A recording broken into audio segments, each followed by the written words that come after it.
تفسیر القرآن آج کا سبق سورہ بقرہ آیت نمبر 216۔ اعوذ باللہ من الشیطان الرجیم، بسم اللہ الرحمن الرحیم۔ کتب علیکم القتال وہو کرہ لکم وعسى ان تکرہوا شیئا وہو خیر لکم وعسى ان تحبوا شیئا وہو شر لکم واللہ یعلم وانتم لا تعلمون۔ ترجمہ: فرض کیا گیا تم پر جنگ کرنا اور وہ تمہیں ناگوار ہے، اور ممکن ہے کہ تم کسی چیز کو ناگوار سمجھو اور وہ تمہارے لیے بہتر ہو، اور ممکن ہے کہ تم کسی چیز کو پسند کرو اور وہ تمہارے لیے بری ہو، اور اللہ تعالیٰ جانتا ہے اور تم نہیں جانتے۔ جہاد کی فرضیت اور ترغیب۔ مکہ مکرمہ کے زمانے قیام میں مسلمان بہت ہی ضعیف تھے، تھوڑے سے تھے، کافروں کا تسلط تھا، ان سے لڑنے اور جنگ کرنے کا کوئی موقع نہ تھا اور نہ جنگ کرنے کی اجازت تھی۔ بالآخر رسول اللہ صلی اللہ علیہ وسلم اور آپ صلی اللہ علیہ وسلم کے صحابہ مکہ معظمہ سے ہجرت کر کے مدینہ منورہ قیام پذیر ہو گئے۔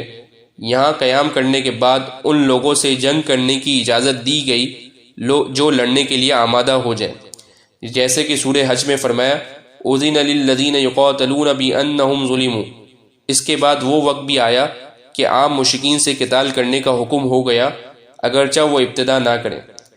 آیت بالا کے عموم سے بظاہر یہی مستفاد ہوتا ہے کہ کفار سے جنگ کرنا ہر مسلمان پر نماز روزے کی طرح فرض ہے، لیکن سورہ برات کی آیت وما كان المؤمنون لينفروا كافة فلولا نفر من كل فرقة منهم طائفة ليتفقهوا في الدين سے اور بہت سی احادیث سے معلوم ہوتا ہے کہ قتال کرنا ہر مسلمان پر ہر وقت فرض عین نہیں ہے۔ اسی لیے فقہاء نے لکھا ہے اس بارے میں اور تحریر فرمایا ہے کہ بعض حالات میں فرض عین ہے اور عام حالات میں فرض کفایہ ہے۔ کافروں سے جنگ کرنا جارحانہ بھی مشروع ہے اور دافعانہ بھی مشروع ہے، جیسے کہ قرآن حدیث کی نصوص عامہ سے ثابت ہے۔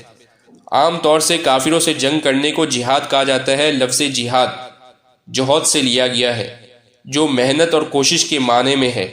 یہ اپنے عمومی معنی کے اعتبار سے ہر اس محنت اور کوشش کو شامل ہے جو اللہ تعالیٰ کا کلمہ بلند کرنے کے لیے ہو۔ وآخر دعوانا ان الحمد للہ رب العالمین۔